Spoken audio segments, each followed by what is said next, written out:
Good evening. Well, I said last night on this show that I felt that all of this was premature, that the time to recognise the state of Palestine was not now, as the danger was, it would be seen as giving something of a victory to Hamas.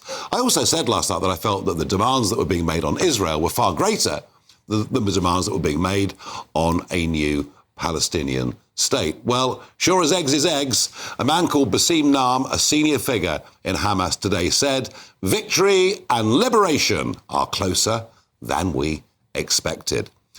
Now, obviously, by saying that, he's giving the British government a fair degree of significance. Trump, of course, last week said that when Macron said he'd recognise the state, it was irrelevant. But, hey, this is good news for Hamas, I think. Now, Emily Damari, you'll remember, she was the British hostage that I campaigned so hard for and got released. And she said today, this does not advance peace. It risks rewarding terror. It sends a dangerous message that violence earns legitimacy. Now, I know that you viewers of this channel have very, very split views on this question. Whilst I hope that everybody who watches GBNews was appalled by the mass murder, rape and torture that took place on October the 7th, I know many people are very, very worried about how Israel has behaved and the sheer number of deaths that have taken place in Gaza. But I still feel that Emily Damari is right on this. I think this is rewarding Hamas. So give me your thoughts. Are Hamas right in claiming victory? Tweet hashtag Farage on GBNews or email farage@gbnews.com. Have you had a random call lately from a strange number, maybe trying to sell you something or even scam you? If so, your info could be out there. That's because of data brokers, shady companies that scrape the internet for your personal details and sell them to marketers or even scammers. These days, scammers can even use AI to mimic your friends' voices and trick you into sending money. It's not just annoying, data brokers often target vulnerable people with high-interest loans or sketchy offers. But there is a solution. Incogni, the sponsor of this video. Incogni contacts data brokers on your behalf and requests your info be deleted from their databases. And because your data can keep popping up, Incogni keeps sending removal requests to make sure it stays gone. They've just launched a new unlimited plan with custom removals. If you find your info on a weird website, just send them the link and their privacy team will work to get it taken down. Getting started is easy. Hit the link in the description, create your account and let Incogni handle the rest. It's risk-free for 30 days and you'll get 60% off an annual plan with the code GBNews. Take back control of your data with Incogni.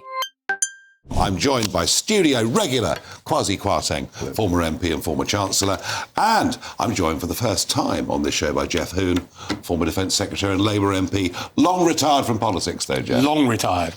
You've joined the real world. Jeff, you've got a bit of history in this area, haven't you?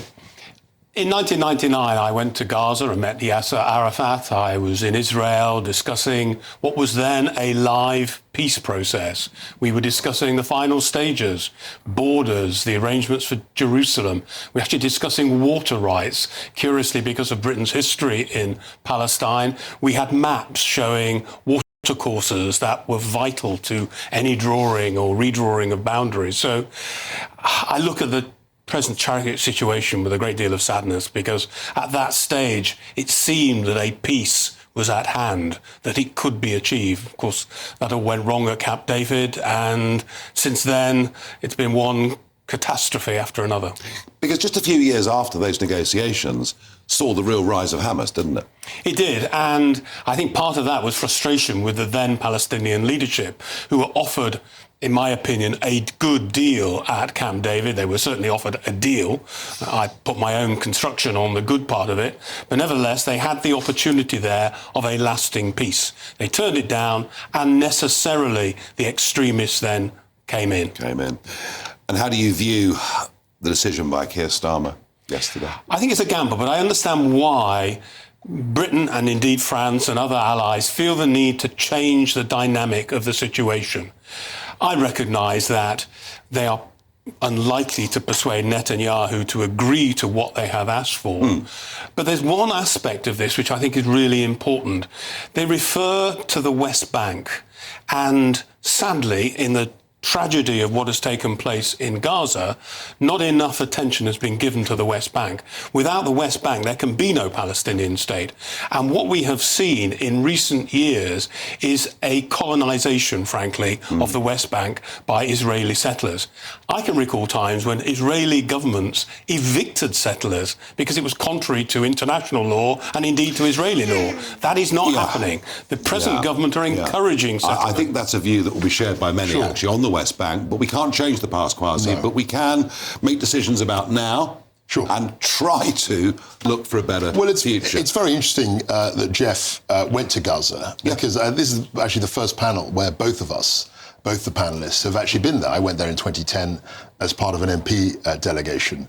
And the world is very different from what it was in 2010, and certainly... But Hamas in 2010 was still the main force. Yeah, they were. What happened there was that essentially the West Bank was under Fatah, they're called, the PLA authority.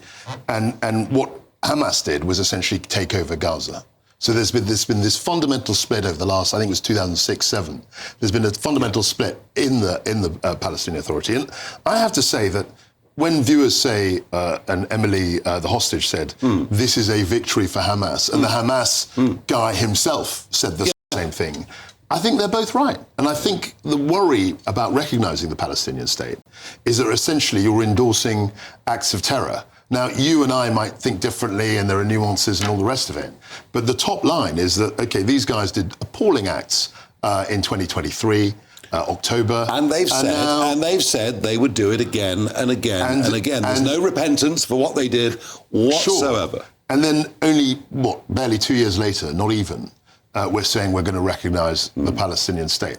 And optically, that looks like essentially a reward for the outrages that they committed. It's a fair point Kwasi makes. I think he makes a fair point in the short term, but what I think Britain and France are trying to achieve is a much more strategic approach to this problem. And the strategy must be to encourage the moderates on both sides. The tragedy of the situation at the moment is that on both sides, Hamas and indeed, sadly, the Israeli government are extremists. And we need to find ways of getting back to a situation where the moderates are able to argue for peace in Israel. There are large numbers of people in Israel who want peace, who want to settle with Palestinians. There are large numbers of Palestinians who do not support Hamas. And indeed, there have been demonstrations in Gaza against Hamas. But Jeff, what you can't get away from is the fact that the recognition, if that's what we're doing, of the Palestinian state will be interpreted, as that man said from Hamas, as a victory for Hamas. Whether we like it or not, they will take this as a victory. They will say that it's because of what they did that they've actually got recognition from... There's a big violence pays. There's a big violence pays That's the issue. That's a big fundamental problem. That's certainly the short term. As I say, I think what the government is trying to do is put down a marker for the future. Netanyahu will not be there forever. No. We need to find ways in which we can once again establish a peace process. The tragedy in the Middle East is there's no process. I often compare Israel and Palestine to the Northern Ireland peace process. In the Northern Ireland, there's no end state. No unionist will agree with Sinn Féin about what they want to see as the future of Northern Ireland. But what there is a process. And that process has given us relative peace for a very long time now. But what's in the Middle East, let me finish. In the Middle East, we don't have a process. We have an end state. We all agree on a two-state solution. The reality is no process. We've got to find a process. But that can only work. Northern Ireland worked in the end because both sides said, right, OK, you give this, we'll give that, and we can argue which side gave more. But both sides accepted the premise. Hamas, there are no terms on which they accept the premise. And they haven't had actually, you made this point earlier in the segment, they haven't actually made any concessions whatsoever. No. And there's no parallel recognition on their part of the state of Israel. So what we're doing is essentially saying, OK, you can have your Palestinian state, but we're not making them, as I think we should, recognise Israel's right to exist as an imbalance. That was the thing, which I think is very could be quite dangerous. Interestingly, this debate we're having, I'm sure, has been happening in the halls of government with politicians and advisors and many. and they'll have argued the pros and cons, as we just have for the last 10 minutes.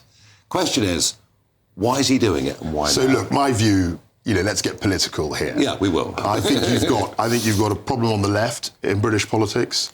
Keir Starmer, we just saw 2 weeks ago, or 10 days ago, Jeremy Corbyn and Zara Sultana launch this left party. The left party will have a very clear view on this issue. They will be very pro-Palestine. Oh, absolutely. You had a number of Labour MPs remarkably lose their seats in what was a landslide election. About half a dozen of them lost their seats to the Gaza independents. Yeah, and 133 backbenchers already publicly signed up to say... And so, for a Labour Prime Minister, given the electoral mathematics, I can see why he would do what he's threatening to do in terms of recognising the Palestinians. I think it's wrong, but I understand the political dynamics in his coalition. I mean, Jeff, you were there through some remarkable years of, a strong leader, a big majority, not much trouble on the left. I mean, a little bit after Iraq, perhaps, but the shape of the Labour Party and the threat from the left has changed fundamentally, hasn't it? But I think it's simplistic simply to see it in party political terms.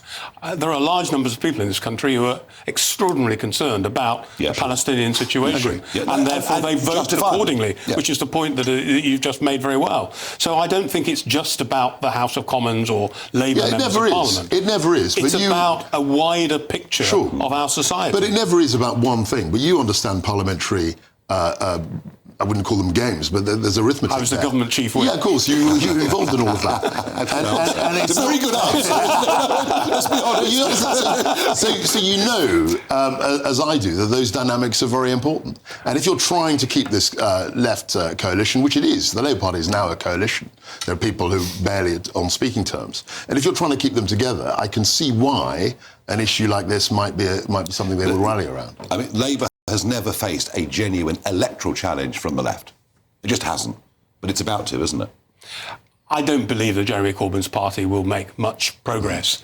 I think it will disappear, actually, after a fairly short space of time. I don't think there's room in a two-party system for another party of the left. And the reality is that they will not last for terribly long. There is a demographic change that's occurred. Well, and a fundamental demographic change that's occurred. And you look at these northern towns or cities, and you see certain areas with a very dense Pakistani, Kashmiri, because that's mostly what these votes are. And that is changing. I mean, the point I'm making to you is that is changing politics. But look, even beyond that, I mean, Jeff had a phrase, he said the two-party system. The two-party system, as we know it, is dead.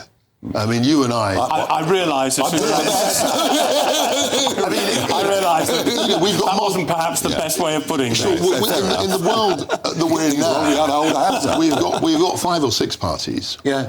And, there's no reason why Labour should have a monopoly on the left. You've already got Greens, you've got elements of the Lib Dems, you've got, obviously, the SNP in Scotland, all of these different parties. Kwasi, the strongest factor on the left seems to me, and we talked about Northern Ireland earlier, we've now got sectarian voting in England. Do you accept that? And that certainly concerns me. I've been concerned for a long time about the way in which, for example, the politics of the Indian subcontinent end up on the streets of Birmingham. That cannot be right. And we need to find a way of ensuring that people vote along democratic lines, not along historic division. But this is the point. If only is what I'm going to say. But this is the point that we were making about the two-party system. I mean, I was amazed. The most amazing thing last year was these Gaza independents. They got 6 seats. I remember West Streeting only came home, with 500 votes? 5, actually, but they're probably on. But they're probably You're on on course. 5. I think they're on course to win 25 or 30 next time. Enough.